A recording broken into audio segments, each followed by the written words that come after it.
think we recognize that there is respect for the band, and I think a lot of it comes from the fact that we've been together for 33 years or whatever it is. That we've managed in a business where it's notoriously short-lived. We've managed to maintain our beliefs, you know, and our standards throughout this whole period. We've worked very hard to do things the way we believe it should be done.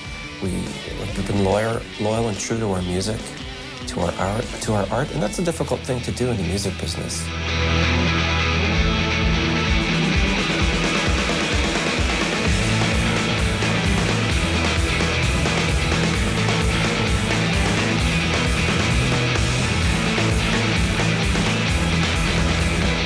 5 years is a long time to be away in this business. But when you're Canada's longest-running, most successful band, selling over 35 million albums since your 1974 debut, the fans will wait. Now, Rush followers gave the band the time they needed to recuperate from personal tragedies.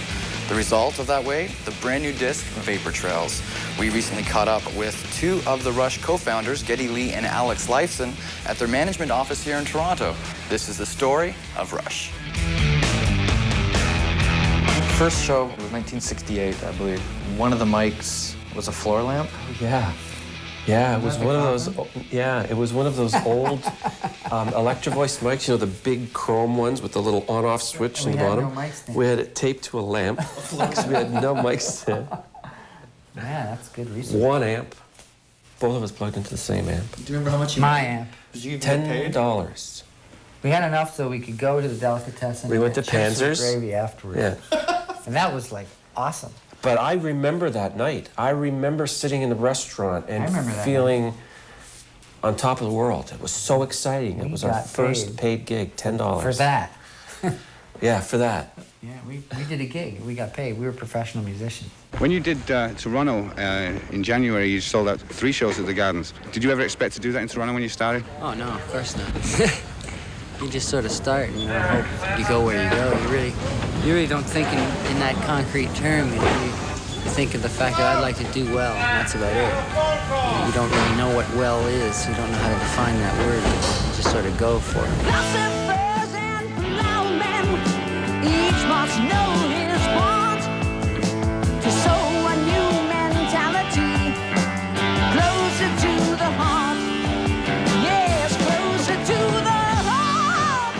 Yeah! Rush's first gig happened in September 1968, shortly after forming in Toronto. The band was comprised of guitarist Alex Lifeson, vocalist and bassist Geddy Lee, and drummer John Rutsey.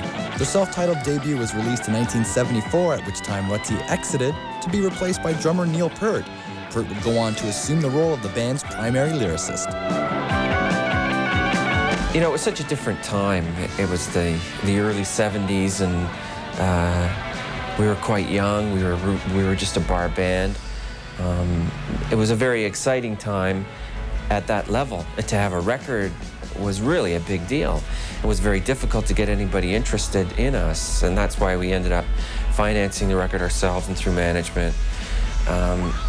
And I remember, you know, getting the first copy and playing it and thinking, wow, you know, I played on this. I was a part of this. But really, we just did what we did.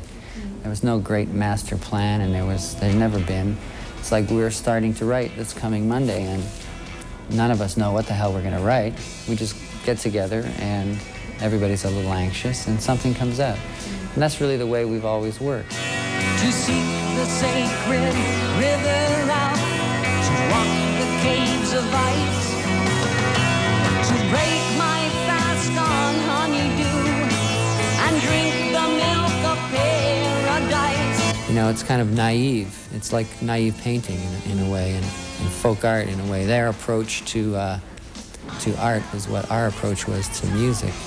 We didn't really know what we were doing. It was all kind of gut. I mean, we've failed a lot in public, too. I mean, not all of our experiments work. Absolutely. And I think that's part of it. I think the sad thing about the industry is that it's, and I guess understandable from that point of view, it's so success-oriented, and now it's been capsulized where bands have no time to get successful. They have no time to learn. It's like they're sending the message saying, well, you can't learn at this level. You have to learn in the minor league level or whatever you want to call it. But we're not going to give you the opportunity to learn on the job. Part of what was so great about the era that we came through, and I don't know whether it was because of us or the period of time or whatever, we had the latitude to fail in public. Not all our records were successful, and not all of them achieved what we wanted to achieve, but for some reason or another, whether it was our insistence or the conditions of our recording lives, that we were able to learn a lot. And so much, you learn way more from your failures than you ever do from your successes. And I think that reflects why there are not so many bands that stick around so long. They're not given that opportunity to fail. They fail and they're gone. When they turn the pages of history, when these days have passed long ago, will they read of us with sadness, or the seeds that we let grow? You know, these writers tell you that, well, prog rock is coming back. It's so big in Europe now. And I'm like, okay, whatever. You know, I've never put myself in that category. I never thought of us like that. You know, we are a hard rock band that sometimes wanders off into the world of the proggers. And, you know, so we share some of the desire to make our music weird, which the prog rockers all had in common. But aside from that, that's where the comparisons end, I think. I consider us carrying on a tradition begun by the Cream or the Who, more than anything. Well, you know, it's a funny thing, progressive rock, because it's an easy thing to poo-poo, you know, it's an easy thing to make fun of, because, you know, because a lot of the progressive bands try to be overtly intelligent sounding or intellectual. Listen, you know, it's like, look at our arrangements, they're complex. Listen to our lyrics, they're, you know, worldly and spacey and so forth. Our genre of music, you know, doesn't, you know, have any kind of corner, you know, doesn't corner the market on intelligence, you know, music is music. Some of it's good, some of it's vacuous, some of it's, you know, more intricate. So, you know, I think over time that whole aspect of things have been played down by us, certainly. You know, and, you know, we just are interested in writing good music and hoping that what we have to say in our songs has some meaning to somebody.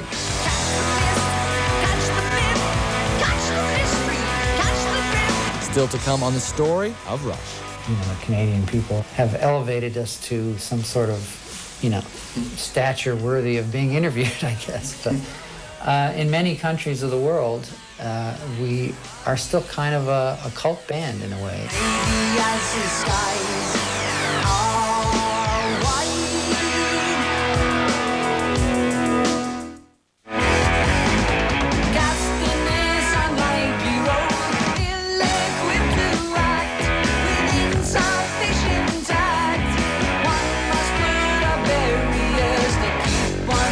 In time,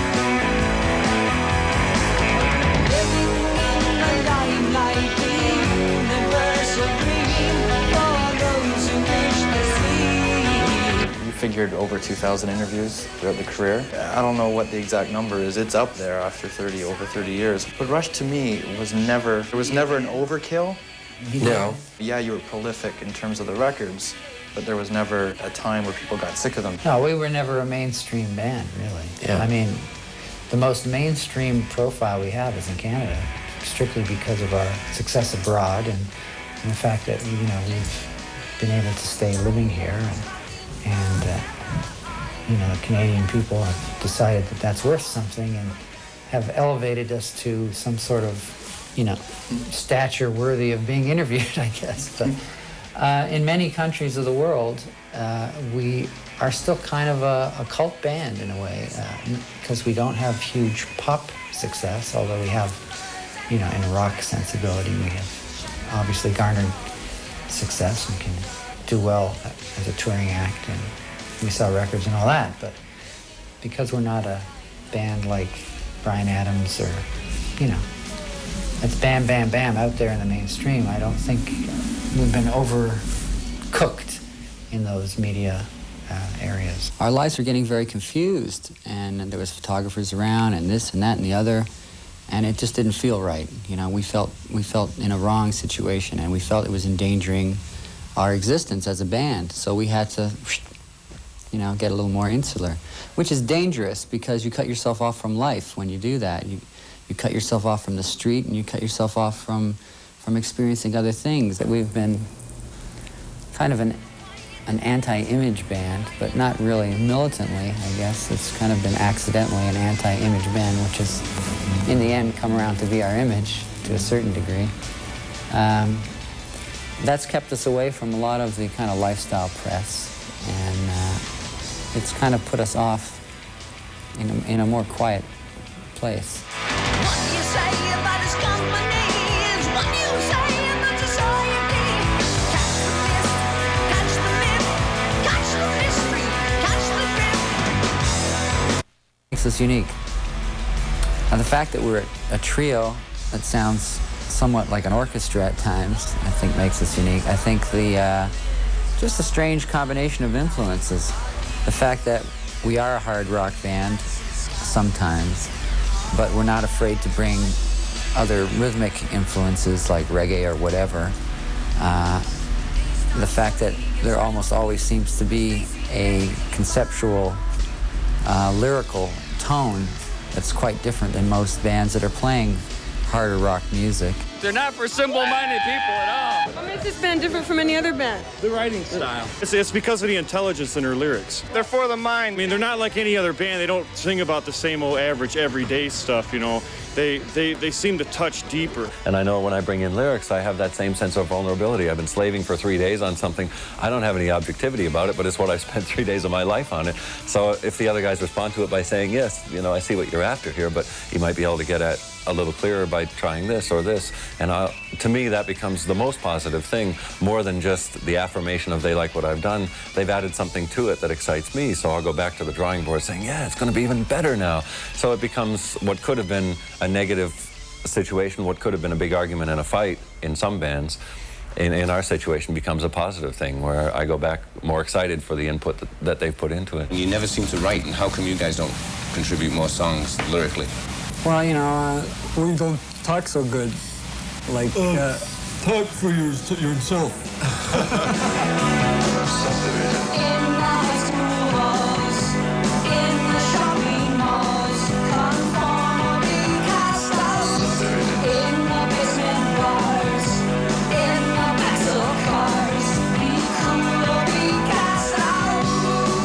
Alex and I prefer to spend more time on music. That's what moves us. So it comes down to a lot of times when we're working on writing, we'll split up, and the two of them will go together and work on music while I work on lyrics. It's just a matter of facility, really. I have a facility with words that I don't have with notes, and they have it with notes. It's a good balance. One thing about Neil, he's a consummate professional. He's such a pleasure to work with, and over the years, he's been increasingly more concerned with my ability to put emotion into what he writes. So we go back and forth right up until the final take of a song. We're constantly rewriting little things.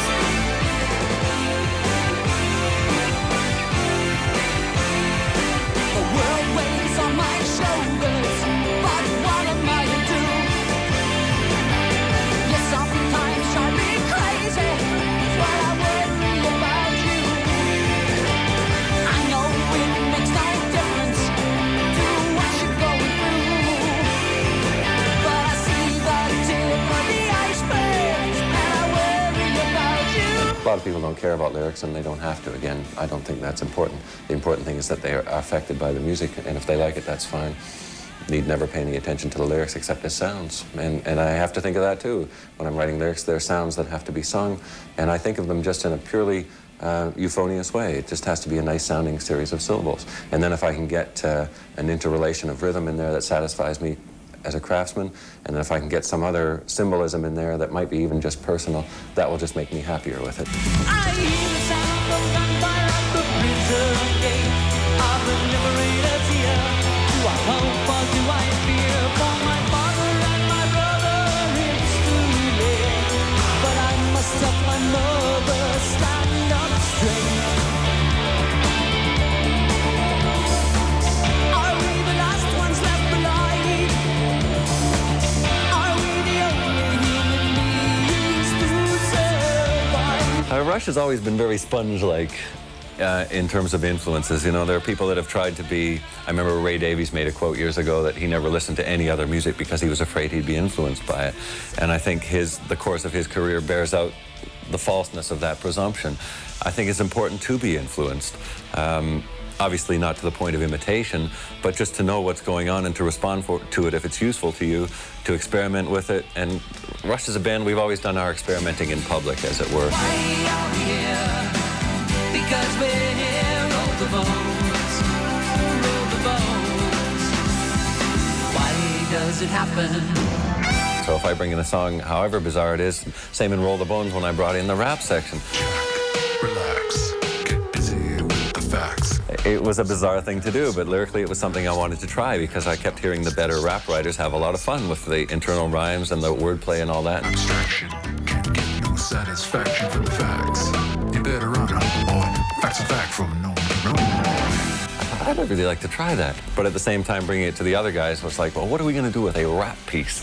You know, it was a strange stone to drop on them. But at the same time, they were open enough to say, well, okay, let's play with this. I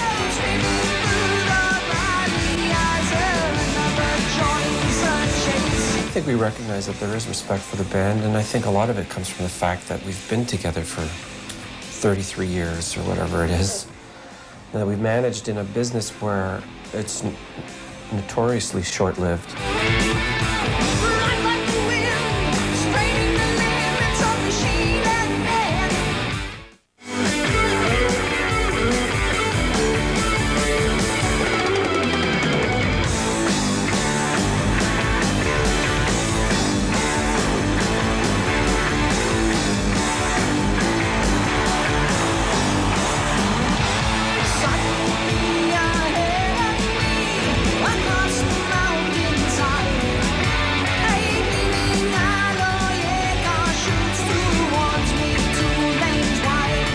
Correct me if I'm wrong, but I think you've also said no to a lot of things along the way, where you could have said yes, and a lot of bands would have said yes, too. Yeah, very true. I mean, there were times in our career, of course, that we could have done certain things, like we always get asked to do these television shows where you perform late-night TV and stuff like that, which we always thought was kind of bogus for a band like us.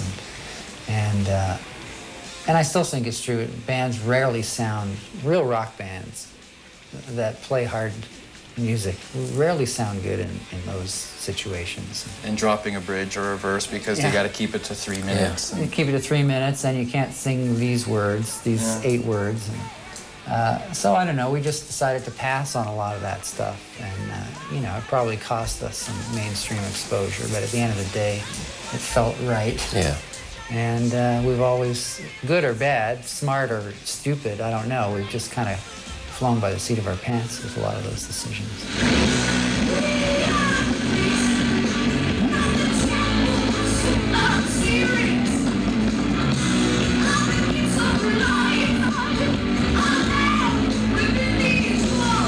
Rush's initial American breakthrough occurred in 1976 with the release of 2112, their first million-selling album. Chosen to stay in Canada. Was there pressure in the early days to head south of the border? It's not pressure. The only pressure is pressure you create for yourself, you know, to stay in a country where you're more severely taxed than in other countries. You know, there's opportunities elsewhere, and there's other places to live and other lifestyles to lead. And, you know, we're pretty well, all fairly well-adjusted middle-class guys that liked living here and decided just to stay because it's a great place to raise children, you know. They're not normal decisions that most guys in rock bands make, but it's kind of who we are. Yeah, that's where we come from. You know, we are very normal kind of middle-class guys with middle-class values, a good work ethic, and to us what we do is just what we do, and it's not really that special. It's just the thing that we're lucky enough to do. So it's a big hoopla made. I mean, isn't that such a typical Canadian attitude? He's such a nice Canadian boy, that Alex Lifeson, isn't he? Your mother would be proud of you. Thank you very much. And he even says Did I say thank you? Yeah, you did. He said thank you. When you first started out, the Canadian music industry didn't have time for you. And now you're the biggest rock and roll band in Canada. Do you feel bitter about that? Or how do you feel about it? It just doesn't matter. It feels good to be. You have to say, I think it feels good to be right. Other than that, there's no resentment or bitterness. Oh, I don't care. Who cares about those fools? Give me another drink. I mean, it's kind of petty to, you know, to dwell on it. It was just the way the industry was at the time, you know. I mean, it wasn't any different for any other band that was playing at the time, you know. We just happened to be very fortunate and to have a management company that could push us in another direction when Canada said no and the United States said yes. So, I mean, every musician working in Canada has experienced the same thing for sure. It's just the way the industry was at the time in this country.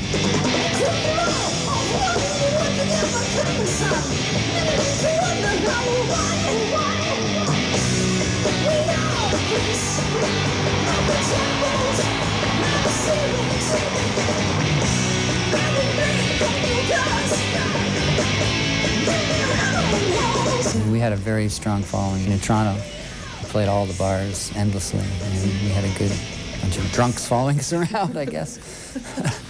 But when we cracked America, we got the rest of Canada to come along. Is that part of the Canadian psyche? I think it's hometown psyche. I think it's the same is true if you're from Holland or wherever you're from. I think once you've come back, you're viewed differently. They take you more seriously than, you know, they've grown up with you, so it can't be any good. He lives here, you know. I like being from Canada. I like living in Canada. Of all the cities I've been to, Toronto is, I think, one of the finest to live in, and I'll always feel that way until I find another one.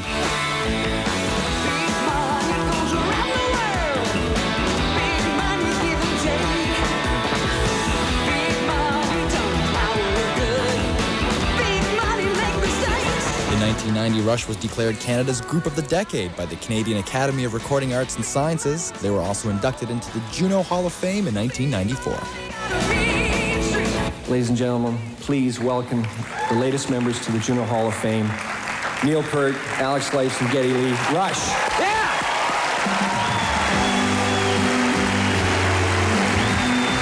Thank you. We are honored tonight by the Canadian music industry, and to us, this industry includes the drivers who carry us through darkness and bad weather to the next show, the guys on the crew who set it up and tear it down, the record company rep who gets our song on the radio, or the fan who introduces a friend to our music for the first time. I'm very happy I've stayed in this country all these years. It's a great country to work out of. I think we recognize that there is respect for the band, and I think a lot of it comes from the fact that we've been together for 33 years or whatever it is. You know, we've managed in a business where it's notoriously short-lived. We've managed to maintain our beliefs, you know, and our standards throughout this whole period. We've worked very hard to do things the way we believe it should be done. We've been loyal and true to our music, to our art, and that's a difficult thing to do in the music business. And I think there is a level of respect from all different areas, from the business itself and from fans and from other bands and even people that don't particularly like our music. They see that there is a way to do things your own way and be successful and be true and honest with yourself. Pick it up, guys. Pick up the ass up. Thank you. Pick it up. Pick it up. Yeah. Rush rule! We have such a diverse following. I don't know how many fans told me that the first concert they ever saw was Rush. So it's one thing to say that you're not dependent on your fan base, but it's another thing to know that every time you go in the studio, there's a group of people out there that are passionately interested in what you're doing. That really helps give you reasons to keep going. In 1977, there was an interview in Cream magazine, and I think the writer asked you, what's been the key to Rush's success at this point? And Geddy said, perseverance. That was 77. Yeah. Well, I was about 6 years old. Nothing's changed. I don't think. Yeah. Yeah, I guess so. I mean, it's easier to persevere, obviously, when you have a huge fan base that we have. So, yeah. I mean, I don't think you can belittle the contribution that our fans have made to our being able to persevere, you know. It's one thing to say you stuck it out. I mean, hell, they've been so willing to put up with our experiments on vinyl and now on those stupid little things.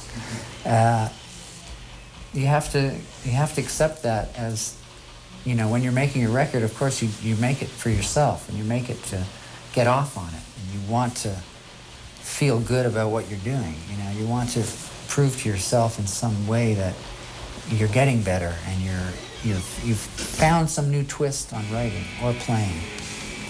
But you have to credit a fan base with giving you the confidence to do that in some way. Begin the day with the friendly boys, banging unobtrusive. Plays that song that's so elusive, and the magic music makes your morning mood. We're a band that's been around for a long time, and touring has been a part of the whole Rush scene for all these years since the beginning.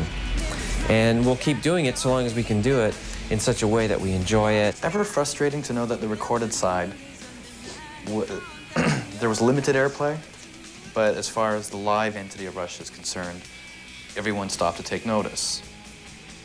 Yeah, that's true. I mean, certainly early on, when we first were out there, it was almost impossible to get airplay. In fact, I remember it was in the late 70s. A very clever A&R guy, national promotion guy from Mercury Records at the time, put a special sampler disc together called Everything You Wanted to Play by Rush But Were Afraid to. And he had like 10 of our songs on it and sent it around to all these radio stations. And it actually did start changing things. And then there was a period, a few years later where suddenly we became kind of a staple on American rock radio. So it really turned around, but it turned around, as you suggest, as a result of how much success we'd had as a touring act and the reputation we had as a touring act.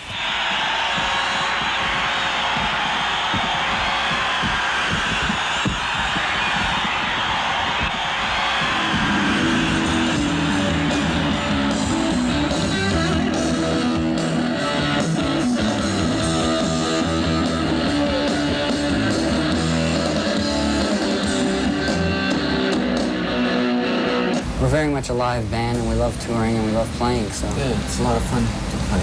To sit around and just make albums would get kind of boring after a while, I think, for us.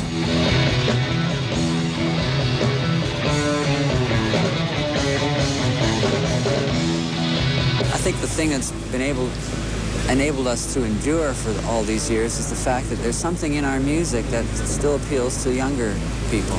And younger people keep coming out. I don't know how many times I've had kids come up to me and say, this is the first show I've been to, which floors me. But the audience was such a mix of 15, 16-year-old kids, as well as 38, 40, 45-year-olds. We have great fans, and I think they've grown up in a lot of cases with us, and now that they've grown up, they bring their kids.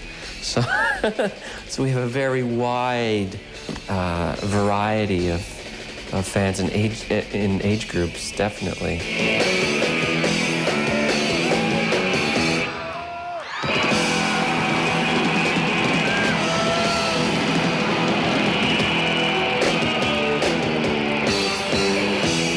Still to come on the story of Rush.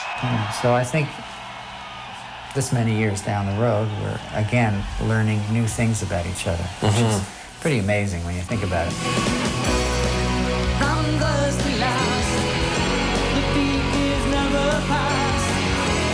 Something always fired the light gets in your eyes. I'm not looking back, but I want to look around me now. Some more of the people and the places that surround me now. Time stands still. Freeze this moment a little bit longer. Make each sensation a little bit stronger. Experience slips away. I grew up in this band. I look at being in a band different than a lot of musicians do, because a lot of musicians become musicians, go play around, and then join a band, I joined a band and grew up in it. Our peers, as it were, who are our audience in many cases, I look out there and see guys who are as old as we are, so they must have grown up with us and gone to school with us, and then they went out and got married and had jobs, and we became the soundtrack of their lives. And in most times when a piece of music is important to you, it represents something, and even if you hear it 10 years later, it brings alive that whole period of your life for you, and it truly is the soundtrack for that era. Let's get this signed. There you go. Thank you very much, Getty. It's a pleasure. Thank you very much. The amount of smiles coming from these people walking away after they got their disc signed, some of them were shaking. Do you understand it? I understand enough of it, I think. What I understand is that at some point in their lives, our music has made a connection. And in a lot of ways, it's usually a healing connection or an inspiring connection. And that has stayed with them. And in some way, it has made such a bond with what we do. And because I think when you combine that with the fact that we're not really a mainstream band, and in some ways, in their mind, we're always kind of fighting the good fight out there, it's made them very loyal and made them appreciate what we do. So I'm eternally grateful to them for giving us the opportunity to continue to do this. From first to last, the peak is never past. Something always fired the light gets in your eye. One moment time, fury rules abound. Like a streak of lightning, flashes on fleets in the summer sky. There's no question that we've been an influence in terms of kind of progressive rock that's tied to hard rock music. And it seems that a lot of the hard rock guitarists in particular, and drummers, I guess, that are in the slightly more offside bands have been influenced by us. Metallica, Dave Grohl, Billy Corgan, Radiohead, and many others have gone on record as citing Rush as a primary influence. I don't know what that means, that we've created a monster out there, or what. Or maybe that we've just provided an alternative to slick hard rock and roll.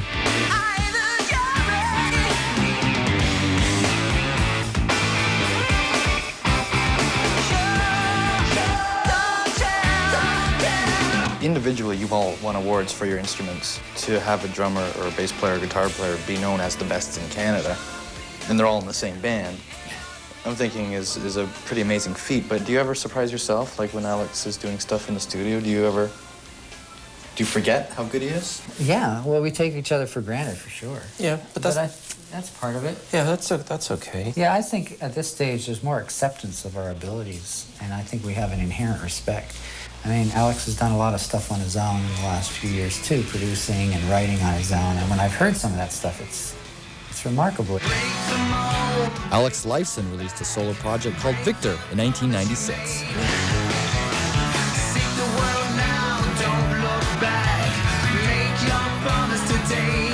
With Victor, it was something that I needed to do more on a personal level than anything. I really needed to apply myself and work very hard. Tend to get lazy, and that was something that really forced me to, get my nose to the grindstone. And I had 3 weeks off before we started working on Test for Echo. Same thing basically with Ged. He worked on his record for over a year, and then finished, did all his promo and press, insanity, and then basically within a week or two was in the studio again working on this record. And I could see what he brought to it was really from his experience being in charge of his own project and all that comes with it. It's a huge responsibility. Geddy Lee would offer up a solo disc in 2000, My Favorite Headache. I learned a lot making this record, and the more I got into making the record, the more I realized how beneficial it is for me to do this. I learned a lot about myself as a writer, and I was able to express myself as a lyricist for the first time in a long time, and develop that past the point of being embarrassed about it. And that opened up a whole other realm of creative expression for me that I really can't underestimate.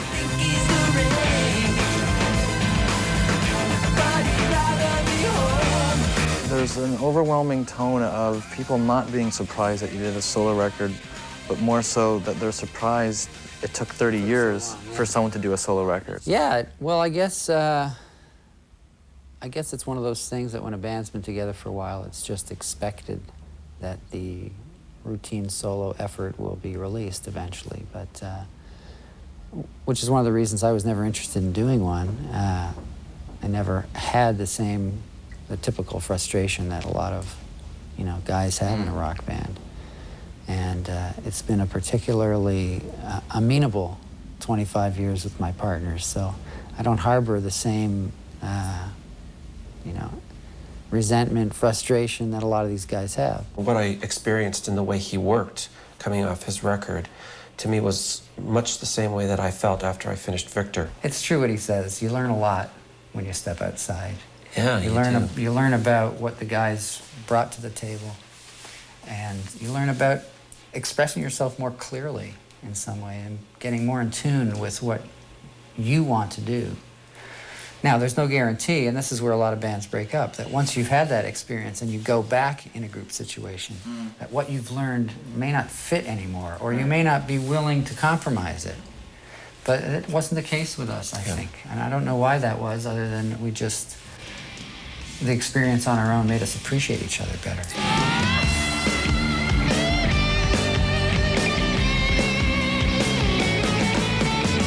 He doesn't like to do what's obvious, ever. He likes to do something in a completely unusual way, and he has to feel that there's something fresh, there's a new angle on it.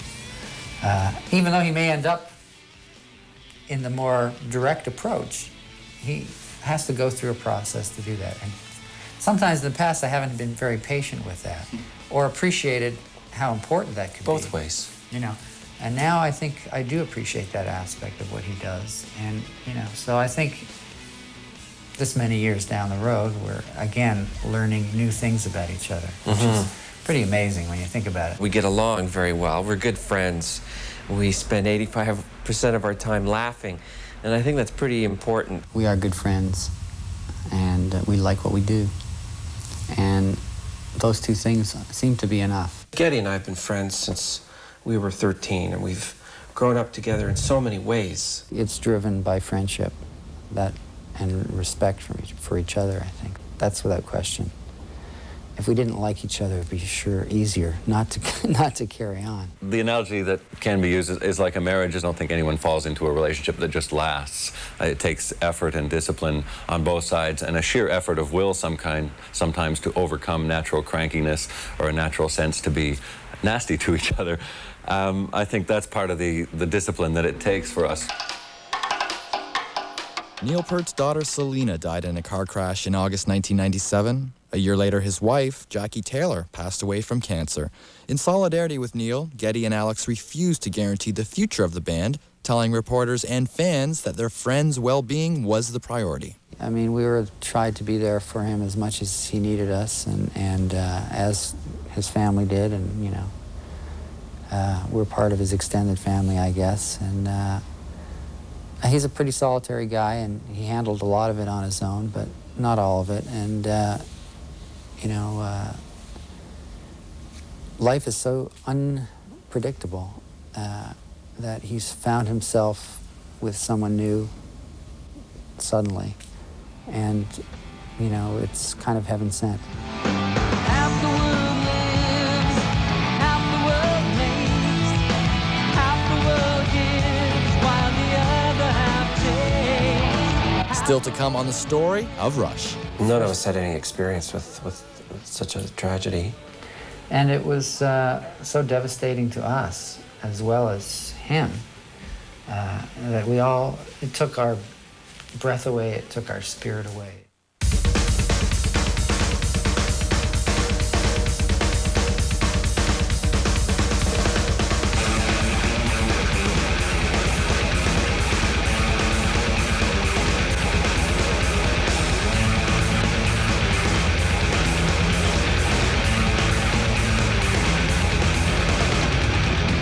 After a 5-year absence, Rush released their 17th studio recording in May 2002, the 13-track disc, Vapor Trails.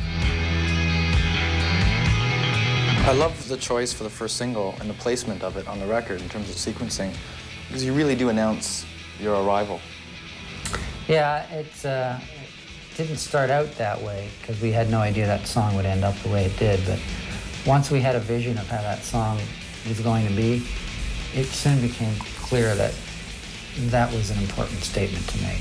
You know, that we're back and we're celebrating something here, and especially with Neil starting it off, you know. And the fury of him playing just was just the right thing. Yeah, completely appropriate. A certain measure of innocence, willing to appear naive. A certain degree of imagination, a measure of make-believe. Was there ever a question after his life crisis is that there would never be another Rush record? Oh, sure. Yeah. Who knew? It's not something that you can really predict. You know? No. We didn't know. You know. None of us had any experience with such a tragedy. And it was so devastating to us, as well as him, that it took our breath away, it took our spirit away, and nobody knew that we could get back together and celebrate something again. And music is celebration in a large way, I think.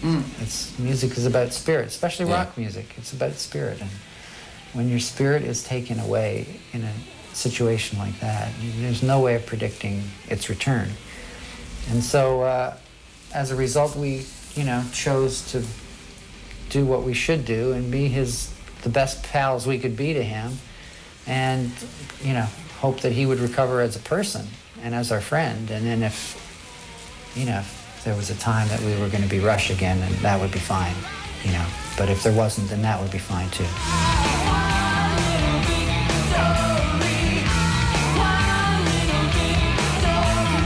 What was the first line of discussions? We heard from Neil that he was ready to talk about going back to work, and we arranged to get together. And he referred to it as work?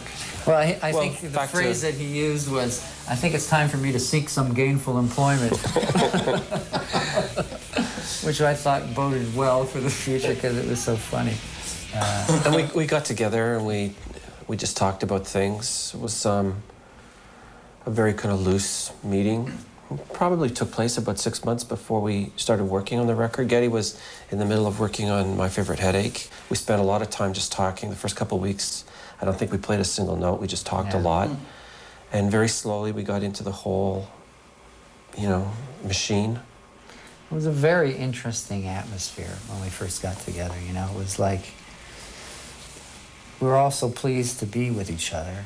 And, you know, as soon as you get the three of us together, it's not long before stupid jokes start flying, you know, and we start kibitzing with each other. And that was so pleasant and so familiar, you know. It was, at the same time, there was an emotional quotient that was kind of in the air and not very far from the surface. And I think it was the residue of all the difficulties. And at the same time, there was the familiarity of, oh my God, how many times have we done this before? Can we actually make any meaningful music together anymore after all this time? But inevitably, to answer your own question, you know, yes. Yeah, yes is the answer. The morning says the answer is yes. It took time, but we got to a point where suddenly we started to feed off each other, and boy, that was a glorious feeling. Partly out of frustration of the belief that you haven't quite nailed it yet. There seems still to be something to nail. I always feel like I'm getting better, and I think the other guys feel that way too. Whatever the last work was, feels somehow like this is pretty good, I like it, but I didn't quite get it right, you know. You would think you've gotten it right by now. No, I know, that's how stupid we are. I don't think we want to get it right. We just can't figure it out.